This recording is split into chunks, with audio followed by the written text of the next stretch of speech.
In this video, I will show you how to share a file in Mega. To do this, first go and open up Mega, and then what you can do is create a folder or just upload one file.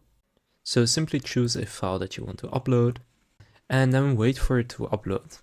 Now for this example, I'll just cancel that one and use this file right here. Now once the file has been uploaded, or it can also be a folder, then you want to click on the three dots right there, and from there click Share Link. Now you can see copyright warning to all users, so I'll agree, and then here you will get your file. Now if you want to set an expiry date or set a password, you will need to get the Pro plan, but now you can see when I open this link, people will be able to get access to this file and also download it. So that's how to share a file on Mega. If this video was helpful, please consider leaving a like and subscribing to my channel. With that being said, I will see you in the next video.